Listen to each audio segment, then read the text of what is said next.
혹 말씀이 잘 들리지 않거나 정신이 집중이 되지 않고 뭔가 멍한 상태가 되어 있다면 오늘 하나님의 은혜 꼭 체험하시기 바랍니다. 몸뚱아리만 여기 왔다가 근성으로 예배드리고 가지 말고 예배 속으로 쑥 들어오세요. 하나님의 말씀이 여러분의 신비에 새겨지시기를 바라고 이해가 되든 이해가 안 되든 하나님 말씀으로 받으시기를 바랍니다. 오늘은 제목이 기도의 원리 5가지입니다. 무슨 기도의 원리가 있습니까? 오늘 말씀 받으시고 나면 5가지를 차례로 그 말이 아니라 기도의 어마어마한 비밀이구나 깨닫게 되실 겁니다. 저는 어릴 때부터 모태신앙이기 때문에 교회에서 다양한 기도의 모습들을 봐왔습니다. 소개하자면 땡깡 부리는 기도, 무조건 내놔라 하는 기도, 또 명상하는 기도, 즉 산에서 돌을 닦는 것처럼 잡념을 버리고 우주의 길을 한데 모아서 수련하는 그런 기도죠. 신자들 가운데도 그런 사람 많습니다. 또 나는 할 수 있다라는 말을 수도 없이 반복하면서 자기 뇌에 각인시키는, 즉 자신을 향해 주문을 외우는 기도 등등 이런 기도들이 있습니다. 그런데 이런 기도는 위험합니다. 이유는 기도를 받는 대상자에 대해서 잘 모르고 있고 기도하는 자기 자신에 대해서도 잘 모르고 하는 기도이기 때문입니다. 기도라고 하는 것은 영적 세계와 바로 직결되죠. 짐승은 기도할 수 없습니다. 영적 세계와 통하기 때문에 기도를 할 때 대상을 분명하게 알고 자기 자신에 대해서도 잘 알아야 합니다. 악령이 역사한다는 것을 반드시 명심해야 합니다. 그러므로 올바른 기도를 하게 되면 오늘 기본적으로 5가지의 모습들이 나타나는데요. 오늘 살펴보면서 바른 기도를 회복해야 되겠습니다. 사실 기도에 대해서는 할 말이 많습니다. 시간이 한정되어 있으니 다 말할 수 없죠. 그러므로 오늘 기도의 원리만 간단하게 나누겠습니다. 첫 번째로 감사 기도입니다. 최고의 기도죠. 무엇을 감사하란 말입니까? 구원에 대한 감사를 하는 기도요. 또 덤으로 부여받은 하늘의 신분과 권세에 대한 감사입니다. 누가 뭐라 해도 신앙생활을 잘하는 사람들을 보면요, 공통적으로 감사가 있습니다. 우리 자로 인사합시다. 감사합니다. 그게 어느 날 가슴 깊숙한 곳에서 우러나오는 감사가 나올 것입니다. 만약 여러분이 자신을 돌아볼 때 감사가 없다면 신앙생활 재정비해야 됩니다. 불평은 하지 않는데 감사가 없어도 똑같습니다, 여러분. 억지로라도 감사하시기 바랍니다. 나에게 감사가 있다는 것은 눈이 열렸다는 뜻입니다. 그 어떤 권력이나 힘으로도 해결할 수 없는 근본 문제 3가지가 보였다는 것이요. 인간에게 주어진 운명 6가지, 영우정, 육내후, 잘 아시죠? 영적 문제, 우상 문제, 정신 문제, 육신 문제, 내세 문제, 후대 문제, 이것이 보였다는 뜻이며, 또 이 시대가 우상 문화, 점술 문화, 귀신 문화 시대임이 보여졌다는 것입니다. 이것을 보고 12가지 재앙이라고 합니다. 그러면서 동시에 예수가 그리스도로 보였다는 뜻이죠. 그 사람이 진정한 감사를 할 수 있는 것입니다. 전도서 7장 20절에는 세상에는 전혀 죄를 짓지 않은 의인이 하나도 없도다 라고 말씀합니다. 그러므로 갈라디아 3장 13절에 그리스도께서 우리의 저주를 친히 담당하셨으니 라고 하지요. 그 그리스도라는 것이 보여지고 우리 눈이 열려진 것입니다. 감사하지 않을 수가 없는 것이죠. 사람은 자기의 입에서 진정한 감사가 나올 때 그때 비로소 새로운 인생을 살기 시작하는 것입니다. 한 번 더 우리 자로 인사합시다. 감사합니다. 감사합니다. 이게 습관되어야 합니다. 문제가 터졌는데 감사합니다. 또 우리 교회를 보면요, 선불 감사하는 분이 계시죠? 그 기도 제목 응답받으시기를 축원합니다.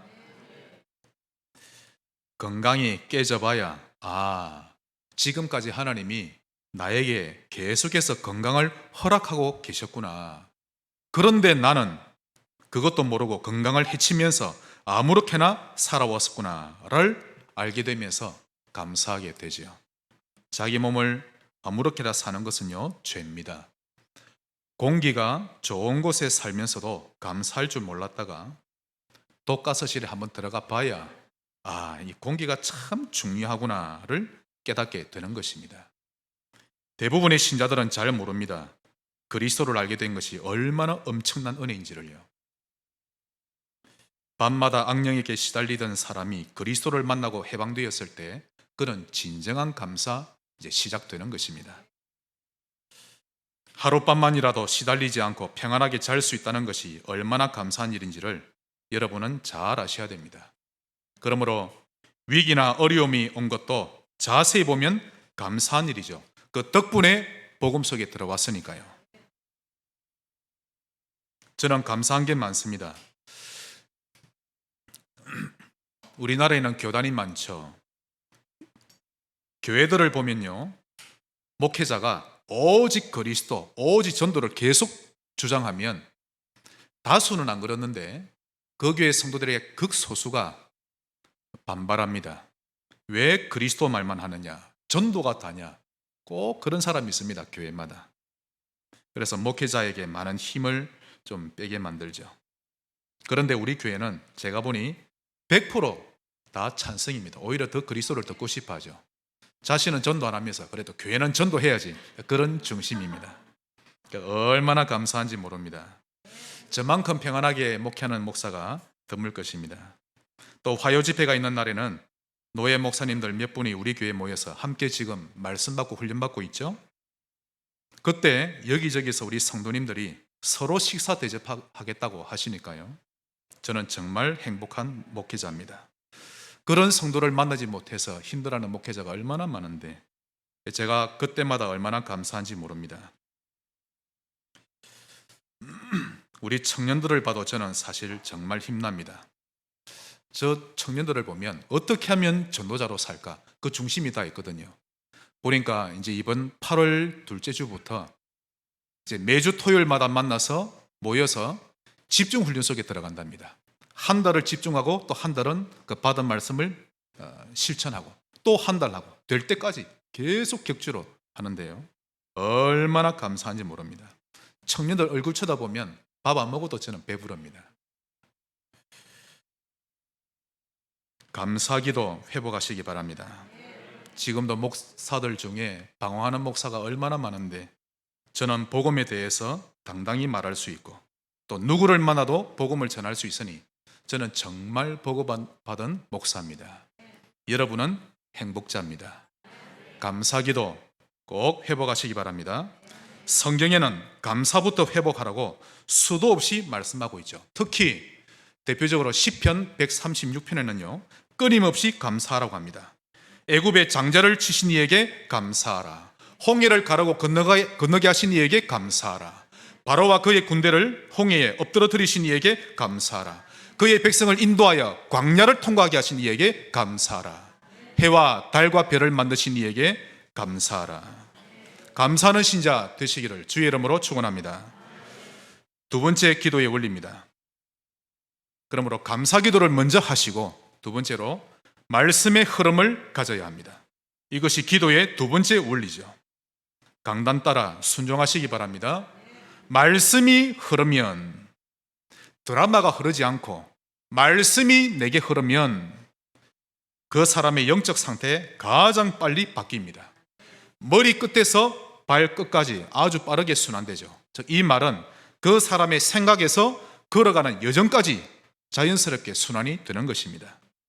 말씀이 흐르는 영적 상태가 되면요, 그 신자는 강단 말씀이 아주 잘 들립니다. 귀에 속속 들어오죠. 목사의 입술에서 말씀이 떨어지자마자 순식간에 자기 가슴에 담아버립니다. 그래서 말씀 받을 때 자세를 보면 알 수 있죠. 그때는 인간적인 계산을 하는 것이 아니라 막바로 자기 중심에 넣어버리는 것입니다. 말씀이 평상시 흐를 때 그런 영적 상태가 되는 것입니다. 그래서 사단은 신자에게 말씀이 흐르는 것을 최선을 다해서 방해합니다. 어떤 방법을 이용해서라도 방해하는데요. 먼저 삶을 바쁘게 만들어서 바쁘다는 핑계를 가지게 하죠. 그리고 교회 사람들에게 시험 들어서 말씀이 제대로 들리지 않게 하고 또 큰 시련이나 아픔을 줘서 두려움에 빠지게 하는데요. 이런 방법들로 사단은 방해합니다. 어찌됐든 말씀이 내게 흐르지 않는 삶을 계속 살게 되면 영적 동맥경화, 영적 심근경색 걸리게 됩니다. 즉 혈관이 막혀서 피가 흐르질 않으니 어느 날 쓰러지는데요. 대수술 받아야 합니다. 위태로운 상태가 되어지죠. 영적으로 동맥경화에 걸리면 가장 먼저 강단이 들리지 않습니다. 죽는 것이죠.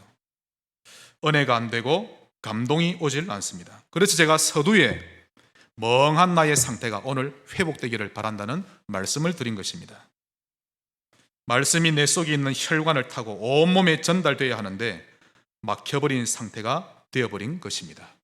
하나님의 말씀이 우리가 먹어야 할 진정한 생명의 양식인데 이 양식이 나에게 만족이 되지 않고 흐르지 않으면 가장 위태로운 신자가 되는 것입니다. 일만 하면서 살지 말고 말씀이 흐르는 상태를 가지시기 바랍니다. 일만 하지 말고 여러분의 창조주와 좋은 관계 꼭 맺으시길 바랍니다. 아무리 무너진 사람일지라도 아무리 큰 위태로운 일을 만난 사람이라 할지라도 말씀이 흐르는 상태를 만들면 그 사람은 영적으로 다시 올라설 수 있는 힘을 얻게 되는데요. 아주 수월하게 일어서게 됩니다. 우리 말씀 한 군데 보겠습니다. 아모스 8장입니다. 구약 뒤쪽에 있죠. 아모스 8장 구약 1283쪽입니다.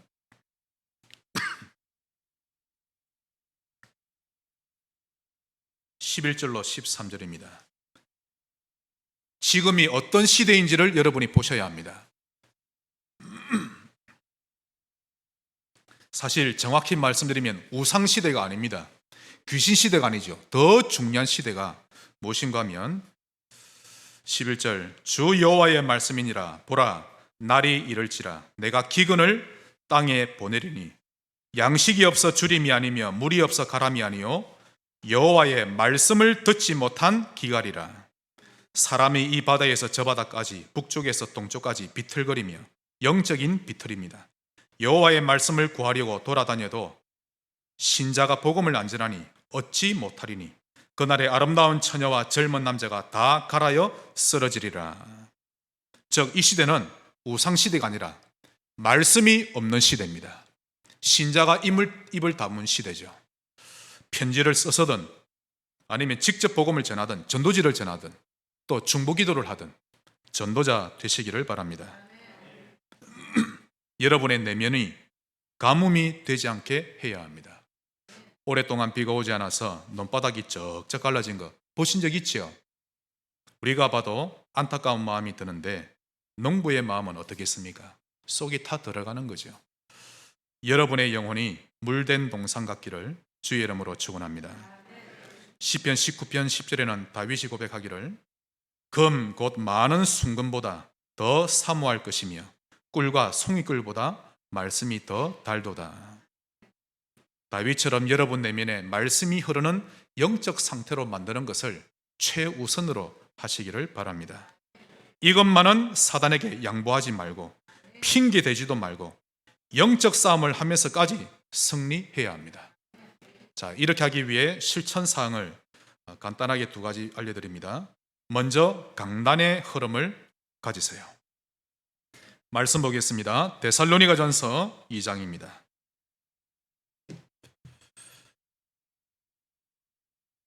여러분은 새 가족을 만나면 핵심을 소개합니까? 강단을 소개합니까? 강단이 되셔야 됩니다. 제가 본부를 치라는 게 아닙니다. 제 중심을 아시죠? 데살로니가전서 2장 13절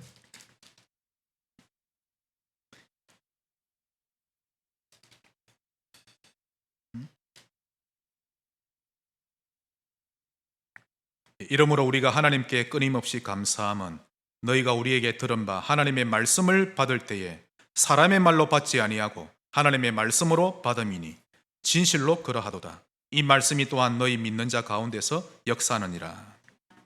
데살로니가 교회 성도들의 영적 상태입니다. 사람의 말로 받지 않고 하나님 말씀으로 받죠. 그 결과가 어떠합니까? 끝부분에 이 말씀이 또한 너희 믿는 자 가운데서 역사하느니라. 평일에 강단에 있는 본문, 오늘 같으면 예레미야 33장이죠. 1절로 9절.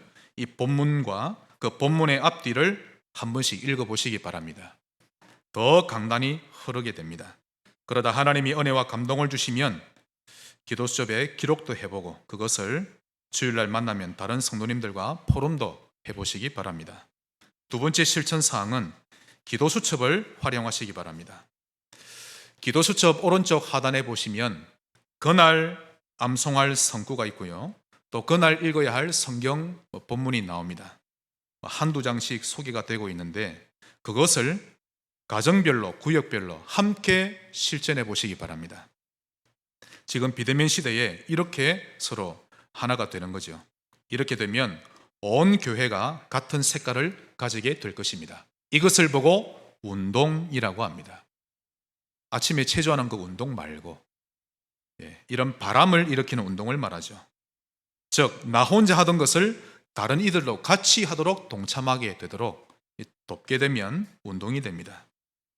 예를 들면 새마을 운동도 박정희 대통령이 혼자 하게 되면 우리 마을을 새 마을로 만들어 봅시다. 구호로 끝나지만 온 국민이 함께 다 같이 하게 되면 새 마을 운동이 되는 것입니다. 교회는 운동으로 일어나야 합니다. 이처럼 우리 자신이 강단의 말씀에 순종하고 있는 것을 다른 사람들도 같이 하게 되면 그때서야 운동이 되어서 확산되는 것입니다. 이런 일을 잘하는 자가 제자지요. 제가 지난 거의 한 반년 넘게 결단했는데요. 면 종류를 안 먹기로 결단했습니다. 거의 입에도 안 대었습니다. 그러다 보니 우리 가족들도 자연스럽게 라면이나 국수를 아예 입에도 안 대는 거 있죠. 제가 먹지 말라 한 것도 없는데 저 절대 강요 안 했습니다. 저만 이제 묵묵히 그렇게 해나갔죠. 식구들도 따라합니다. 예전에는 우리 세인이가 반찬이 있어도 라면을 자주 먹었거든요. 그런데 이제는 반찬이 없는데도 냉장고를 뒤져서라도 별로 맛없는 거라도 꺼내서 먹지 라면을 잘 안 먹는 거 있죠. 그래서 제가 물어봤습니다. 요즘 라면을 왜 안 먹냐라고 하니까 별로 먹고 싶은 마음이 생기질 않는다고 합니다. 드디어 저로 말미암아 저희 집에 라면 회피 운동이 일어나기 시작한 것입니다. 즉 눈에 보이지 않는 것이 전달되는 것이죠. 그 기운이. 불신앙의 기운도 전달되고 믿음의 기운도 전달되어집니다. 여러분 때문에 주변 사람들의 영적 상태가 회복되기를 바랍니다. 자, 기도의 원리 세 번째로 하나님을 향한 집중이 되어집니다.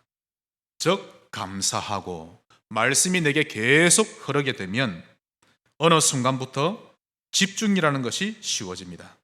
그러면 덩달아서 나의 정신, 생각, 감정도 살아나기 시작하죠. 분산되고 집착되는 영적 상태, 또 분노와 중독의 이런 영적 상태를 바꾸는 유일한 영적 시스템이 바로 집중입니다. 한번 따라합시다. 집중. 혹 여러분 주변에 정신문제 있는 사람이 있으면요, 말씀을 끊임없이 전달해야 됩니다. 그러다 어느 날 조금 정신이 돌아올 때 말씀을 같이 암송하고, 암송할 때 이렇게 칭찬도 하고 선물도 주고 어떻게 쓰든지 말씀이 집중되도록 도우시기 바랍니다. 단, 복음적인 성구입니다. 반드시 치유됩니다. 특히 자기 자신 때문에 자주 넘어지고 늘 작심삼일이 되풀이되고 그러다 보니 그런 자신이 싫어지고 그런 분들은 모든 핑계를 내려놓고 집중하는 시간을 1분씩이라도 꼭 가지시길 바랍니다. 명상하는 것이 아니라 복음에 집중하는 시간입니다. 특히 밤 시간을 꼭 활용하시기 바랍니다. 그냥 잠들지 말고 힘을 얻고 잠들어야 합니다. 말씀을 깨닫고 감동을 받고 잠드셔야 합니다. 짧게라도 지속해 보면 반드시 변화가 일어나게 되어 있습니다. 내게서 말씀의 흐름이 끊어지니 내게 계속 문제가 일어나는 거죠. 있는 모습 그대로 나를 인정하고 말씀 속에 들어가는 겁니다. 기간은 사람마다 다르겠죠. 또 우리 교회는 누구든지 예배당에만 들어오면 조용히 묵상하고 싶은 마음이 들도록 집중 시스템이 준비되어 있어야 합니다. 예를 들어 가장 쉽게 할 수 있는 방법이 계속 찬양이 들리게 하는 것입니다. 주일날은 이런 예배 시간을 제외하고는 계속 찬양이 은은하게 들리게 해야 합니다. 또 수요일과 금요일은 예배 한두 시간 전에 찬양이 들리게 하면요, 분위기가 살아납니다. 분위기가 축 처지는 찬양 말고 밝으면서도 소망이 생기는 그런 찬양이 좋겠죠. 이걸 은은하게 틀어놓는 것입니다. 이런 분위기가 되면 교회로 오고 싶어집니다. 시간은 남고 오늘은 예배가 있는 날이고, 그렇게 되면 마음을 평안하게 해주는 예배당 분위기가 생각나게 되어 있죠. 그때 기도하고 싶어하는 사람은 반드시 일찍 오게 되어 있는 것입니다. 이 일은 우리 현재 교회의 사무부로 수고하고 있는 우리 세인이가 하면 참 좋지 않겠나, 그런 생각이 듭니다. 사무간사가 있는 것도 아니고 당분간 수고해주면 상급이 있을 것입니다.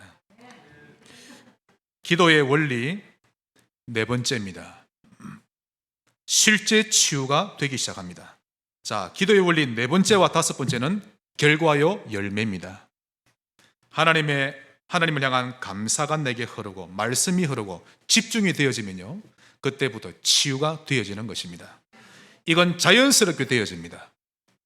이 단계까지 나를 있는 모습 그대로 인정하고 복음 속에 들어가시기 바랍니다. 100% 치유됩니다. 가장 먼저 마음과 생각이 치유되어지죠. 잠언 4장 23절에 모든 지킬 만한 것 중에 더욱 내 마음을 지키라. 생명의 근원이 이에서 남이니라. 데살로니가전서 5장 16절로 18절. 어쩌다 한 번씩 기뻐하는 것이 아니라 항상 기뻐한다는 말은 실제로 치유받았다는 뜻이죠. 컨디션이 좋으면 기도가 되고 컨디션이 안 좋으면 기도가 안 되는 것이 아니라 쉬지 말고 기도한다는 것은 정말 치유받았다는 뜻입니다. 또한 조건적인 감사가 아니라 범사에 감사하는 것은 치유받은 모습 중에 최고의 서밋다운 모습입니다. 이렇게 치유받는 날을 기대하고 복음 속에 들어가시기 바랍니다. 그때부터 하나님이 선물을 주시는데요, 세상에서 느껴오는 평안이 아니라 하늘에서부터 평안이 여러분에게 임합니다. 체험해 봐야만 압니다. 분명히 문제는 터졌는데 마음은 평안한 거 있죠. 정신분열, 집착, 중독, 이런 것들이 내게서 빠져나가기 시작합니다. 계속해서 복음을 누리면 우리 뇌의 DNA까지 점령했던 그 흑암이 쫓겨나가기 시작합니다. 중요한 말입니다. 이 말은 세상의 의사들과 과학자들은 도저히 이해하지 못하는 영적 사실이죠. 사실 엄청난 치유가 되어지고 있는 것인데, 마약 환자나 중독 환자들도 이렇게 해서 치유를 받는 것입니다. 이때는 이 정도 단계만 되면 조금만 말씀을 묵상해도 전보다 훨씬 은혜 받는 속도가 빨라집니다. 기도도 처음에는 힘들지만 계속 기도하다 보면 금세 깊이 들어가지기도 하지요.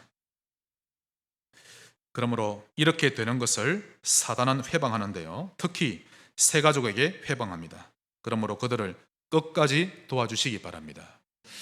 이게 우리 교회 장점 같은데요, 제가 전도자 몇 분을 보니까 우리 교회 나오지 않고 방황하는 성도님들을 지금까지 강단을 전달하고 전도지 전달하고 그런 거 있죠. 참 감사한 일입니다. 자, 한 가지 참고할 것이 있는데요, 사단이 인간에게 사용하는 가장 큰 무기가 있는데 그게 바로 두려움입니다. 나도 모르게 두려워하죠. 그 두려움에서 나온 것이 비교의식, 실패의식, 원망, 좌절 것입니다. 두려움 때문에 복음 누림이 안 되어지는 것이죠. 그래서 부활하신 주님이 두려워 떠는 제자들에게 오셔서 가장 먼저 하신 말씀이 너희에게 평강이 있을지어다. 이제 마지막 5번째 기도 원리입니다. 미래가 발견됩니다. 점쟁이보다 더 뚜렷하게 보여집니다. 하나님의 말씀이 흐르고 하나님께 집중이 되어지면 하나님이 만드신 나, 원래 나의 정체성 발견됩니다. 너희는 왕같은 제사장, 거룩한 나라, 그의 소유된 백성, 시편은 그의 기르시는 양이로다. 또 하나님이 주신 나의 것이 발견됩니다. 즉 성령의 내주 인도 역사가 믿어지고 영적 권세와 천국 시민권자임이 믿어지는 것입니다. 또한 하나님이 허락하신 나의 현장 보여지죠. 내가 처한 곳이 하나님이 허락하신 나의 현장이구나. 그때 나의 전도가 보이기 시작합니다. 그러다 보면 나를 통해 이루어 가실 미래가 보이기 시작합니다. 자, 예를 들겠습니다. 우리 모세의 출생을 한번 볼까요?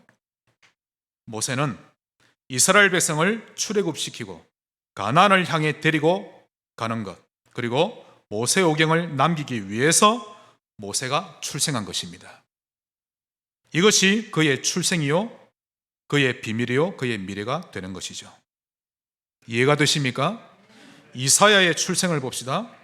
하나님을 버리고 우상을 섬기다 포로가 되어버린 언약의 백성들과 그 왕에게 하나님의 말씀을 대언하는 일, 그것 때문에 태어났죠. 그리고 두 눈이 뽑힘을 당하며 죽게 되는데 이것이 그의 사명이요, 그의 미래입니다. 손양원 목사님의 출생과 삶, 일제시대와 공산주의 시대에 주의 종으로 부름받고 교회를 살리는 일을 하기 위해서 하나님이 출생시키셨고 두 아들이 공산당에게 순교당하고 그를 양아들로 삼는 것이 그의 사명이요, 그의 미래인 것입니다. 여러분의 미래는 무엇입니까? 성경에 기록 다 되어 있습니다. 우리의 과거, 현재, 미래가 다 기록되어져 있죠. 그러므로 하나님은 그 언약대로 우리를 인도하고 계십니다. 복음으로 여러분의 과거, 현재, 미래를 해석할 수 있어야 합니다. 그러므로 일생을 살아가는 우리 신자들에게는 사실 아무것도 문제될 것이 없습니다. 그렇지 않습니까? 하나님이 이미 예정해 놓으신 하나님 나라의 일 속에 들어가기만 하면 되기 때문이죠. 그걸 발견 못했으니 인생이 방황하는 것입니다. 그러므로 위기 속에서도 답을 누리시길 바라고 미래가 보이시기를 바랍니다. 조금 더 구체적으로 말씀드립니다. 오늘 말씀 정말 이해를 하셔야 됩니다. 이 말씀을 이해를 못하니 집사인데 무당에게 가는 거 있죠. 목사인데 무당에 갑니다. 여러분, 지구의 역사를 보면요, 특히 우리나라는 삼국시대, 조선시대, 일제감정기 시대, 제5공화국 시대, 민주화 시대 등등 지금까지 많은 시대가 흘러왔지만 우리는 지금 이 시대에 태어났습니다. 하나님의 경륜이죠. 이 시대는 코로나와 같은 전염병 시대요, 또 마태복음 24장에 나와 있는 대로 전쟁과 기근이 심해지고 난리와 난리 소문이 들려오고 민족이 민족을, 나라가 나라를 대적하는 그런 시대요. 특히 교회가 문을 닫는 영적 대혼란 시대입니다. 우리가 하필 이런 시대에 태어났으면 선택의 여지가 없는 것 아닙니까? 나는 왜 이 시대에 태어났고 왜 이 교회에 왔고 왜 이런 집안에 태어났는가? 그렇게 한다면 우리는 현실을 외면하는 탈영병과 똑같은 것입니다. 하나님이 태어나게 하셨죠. 모세는 받아들인 겁니다. 이사야도 받아들였죠. 손양원 목사님도 받아들인 겁니다. 하나님이 각 사람을 각 시대에 맞게 정확하게 태어나게 하신 것인데 그 이유를 발견하는 것이 가장 중요한 일인 것입니다. 그러므로 그 이유가 발견되면 나의 정체성, 나의 미래가 보여지기 시작합니다. 이것이 기도의 마지막 원리입니다. 기도를 회복하는 성도 되시기를 축원합니다. 말씀의 결론을 맺겠습니다. 여러분 자신을 말씀으로 각인되게 하고 기도로 뿌리를 내리시기 바랍니다. 말씀으로만이 나의 지긋지긋한 각인이 치유됩니다. 그리고 기도를 통해서만이 뿌리가 깊게 내려지죠.